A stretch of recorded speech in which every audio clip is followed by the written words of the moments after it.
សួរដល់ពុកម៉ែបងប្អូនទាំងអស់គ្នាវីដេអូនេះចង់មកចែករំលែកបន្តិចបងគាត់ថាចង់និយាយជាជំរាបដំបូងចង់សួរបងប្អូនថាចេះធុញអត់ពាក្យដំបូងគឺនិយាយគឺខ្ញុំអត់ដែរខ្ញុំអត់សូវចេះនិយាយរឿងកបត់ទេខ្ញុំអត់ចូលចិត្តនិយាយកបត់ចា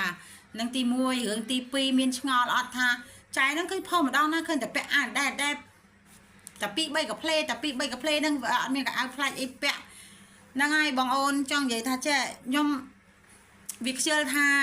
ស្លៀកពាក់ខោអាវថ្មីបងអូនពាក់ខោអាវថ្មីក៏វាពាក់កាត់ដែរដោយសារទី1យើងលក់គ្រឿងសមុទ្រយើងលក់គ្រឿងសមុទ្រវាទឹកប្រពីប្របាច់ណាបងអូនណាគឺវាប្រឡាក់វាឆ្អេះវាឆ្អាបចាទី2ខ្ញុំចិត្តគ្រឿងជូរចិត្តអីចឹងទៅបើរឿងការលក់ផ្លែឈើគឺការស្លៀកពាក់ស្អាតបាតវាអត់ជាការបញ្ហាអីទេផ្លែឈើណាតែអារឿងចិត្តគ្រឿងម្ជូរនេះមួយអារឿងគ្រឿងសមុទ្រនេះមួយគឺវាប្របាច់ចាអញ្ចឹងហើយខ្ញុំអត់ចង់ពាក់ខោអាវថ្មីឲ្យប្រឡាក់ទេខ្ញុំចង់ពាក់តែ2 3កាផ្លេហ្នឹងអញ្ចឹងទៅណាចាខ្ញុំចង់ពាក់តែប៉ុណ្ណឹងខ្ញុំអត់ចង់ពាក់អីអញញ៉ៃច្រើនទេអញ្ចឹងបងអូនតែឆ្ងល់ហើយថាចាយនឹងលក់នៅពេញសោះលាពាក់កៅអៅតែដែលចាដែលមែនទទួលស្គាល់ថាដែលមែនពួកអត់ចូលចិត្តចង់និយាយថាអត់ចូលចិត្តពាក់កៅអៅថ្មីពេលម៉ោងយើងរកស៊ីលក់ដូរវាកៅអៅថ្មីវាប្រឡាក់ចង់និយាយចេះវាប្រឡាក់